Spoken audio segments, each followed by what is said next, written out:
Welcome back to another episode of Boss Economics World, where we dive deep into the pitfalls of global economic mismanagement, where governments, corporations, and central banks, against all odds, manage to turn small mistakes into full-fledged economic disasters.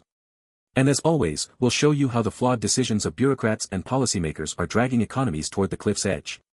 Today, we're focusing on the US economy in 2024 and making our way around the global mess that followed it. Buckle up for a fiery, and fact-filled, critique. Let's not sugarcoat this, the US is enjoying what looks like a smooth ride. Growth numbers look solid, consumer spending is up, and relative to other advanced economies like the sluggish Eurozone, the US seems to be the bright spot in an otherwise dimming global landscape. GDP growth rates came in at around 3% for the second half of 2024, with projections for 2.7% in the final quarter. And hey, with personal consumption climbing at over 3% and a strong labor market to back it up, it's all sunshine and rainbows, right? Well, not so fast. This superficial headline growth hides the underlying cracks that even a blind mouse could piece together. You heard it here first, the massive increase in consumer spending is not a sign of genuine economic health but rather an unforgiving consequence of decades of policy mistakes. Why is consumer spending so robust? Simply put, Americans have no other choice. Inflation has drained personal savings, eroded real wages, and made basic goods and services exorbitantly expensive. The middle-class warrior is waging a war of attrition against a silently spiraling cost of living. A Bloomberg survey suggests personal consumption will continue gobbling up around 3% of GDP. But what no one is telling you is that this exaggerated consumption is a survival mechanism, forced upon an over-leveraged, credit-hungry populace that's propping up growth at the expense of wealth. The robust labor market is nothing more than a ticking time bomb, driven by temporary jobs, gig work, and wage stagnation. Let's not buy into the fairy tale. While it's true that the US is outperforming Europe, let's not mistake this for sustainable long-term growth. The Federal Reserve has kept rates higher than we've seen in decades in an attempt to combat persistently high inflation. Jerome Powell and his team of financial geniuses are widely expected to hold rates steady during the early part of 2025, despite inflation remaining stubborn. But can we throw the term stubborn out the window and replace it with entrenched? Inflation in the US has long since stopped being a temporary issue. Frankly, the era of cheap money, low inflation, and endless easy credit is over. Since 2021, the Fed has raised interest rates at breakneck speed to suppress inflation. While it has succeeded in slowing down certain sectors, like housing and durable goods, other sectors, energy, rent, and food prices, have stayed persistently high. The banking system is teetering after 2023's banking crises, consumers are feeling squeezed, and yet Powell has signaled only 2 interest rate cuts for 2025. They've boxed themselves into a corner. Cut rates too fast, and inflation picks up again. Hold them too high for too long, and the economy implodes, taking households, and entire asset markets, with it. Meanwhile, inflation in other advanced economies, especially parts of Europe, remains loosely controlled. But make no mistake, this isn't sustainable, it's niche focusing. What are policymakers there doing? They've opted for rate cuts to stimulate growth while ignoring their impending debt spiral. They are throwing every trick and tool out of the Keynesian toolkit, hoping something, anything, sticks. Look at Europe. Germany, the powerhouse of the Eurozone, is edging closer to recession. France is stagnating, too, both failed to deliver positive growth figures. Expectations for the broader euro area? An embarrassing 0.1% growth. This isn't just a hiccup. This is systemic decline. This is how economic giants topple.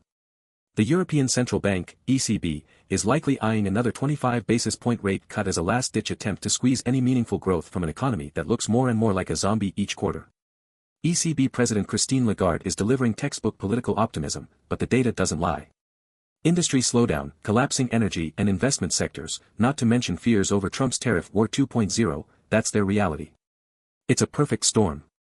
Germany's manufacturing sector is hanging by a thread, dragged down by China's sluggish recovery. Keep in mind, China still occupies a significant spot in German exports, but Asia has been anything but reliable for Europe. So, despite the IMF forecasting global growth to stabilize at around 3% in 2025, the unbalanced participation of the advanced economies, especially in Europe, underscores the gap in policy, and central banks need something better than economic CPR via rate hikes and cuts. Let's take a global detour.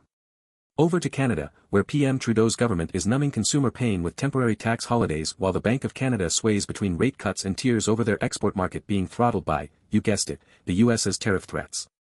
Canada already pushed through a 50-point rate cut before slowing down with a 25-pointer this January, we'll see a trend emerge across the Anglosphere where policymakers preemptively cut rates despite their obvious limitations. Warning, this only prolongs the pain. In Asia, it's Lunar New Year, and China remains deceptively quiet. Why the hush? Because manufacturing data from China has been hit with the cold water of reality, yet another month where industrial profits nosedived. Some are cheering China's reopening from zero COVID, but news flash, it's not a magic bullet for chronic over-indebtedness, demographic collapse, and a gutted property market. Pakistan's central bank prepares for a desperate rate cut amidst a dire macroeconomic backdrop, yet inflation in emerging markets like Brazil is pushing monetary authorities there in the opposite direction. Brazil hikes its rate 100 basis points to the delight of no one. Brazil's central bank is likely aiming to curb inflation, which hasn't stopped climbing, now well above its 3% target. Inflation expectations, broken fiscal discipline. Let's toss in political instability for flavor. Here's the real deal, folks, central banks were once hailed as the guardians of economic stability. But in 2024, that's no longer the case. They've turned into a monolithic pillar propping up the very instability they were intended to prevent. In the US, another rate cut from the Fed is already baking the cake, maybe not tomorrow, but certainly later in 2025. Ditto for the ECB, looking to douse inflationary fires with absurd rate cuts that will ultimately worsen their debt situation. The gospel of monetary policy as a solution to all problems lacks reverence in modern-day economic crises. How did we get to a world where rate cuts and hikes have the last say about whether economies collapse? Central banks have forgotten that interest rates are not some magic wand keeping economic cycles in perpetual growth. Japan, a country that's already infamous for overusing monetary tools, recently raised rates to the highest level in 17 years. But here's the punchline, Japan's zombification happened a long time ago, and no stretched-out industry bailout or rate manipulation can fix what is structurally broken. So what does all this mean for ordinary people or financial professionals navigating through these economic perilous waters? The twisted irony is that while central bankers, politicians, and policymakers continue buying time, it's ordinary taxpayers who bear the brunt of policy failures.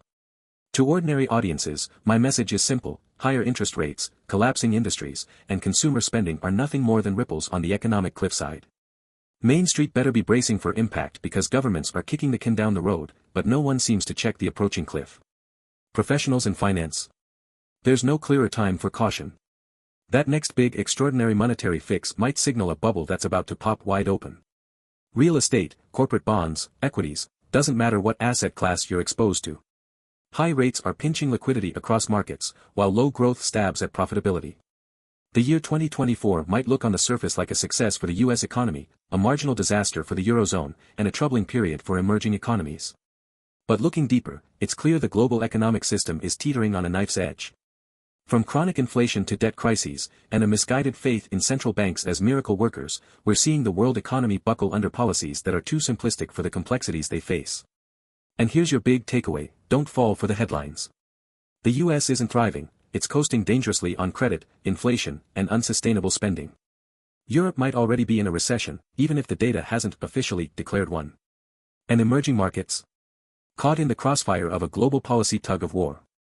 Stay tuned, stay smart, and as always on Boss Economics World, we'll be here next time to call out the madness, point out the flaws, and offer you a brutally honest take on the economy's next round of self-inflicted wounds.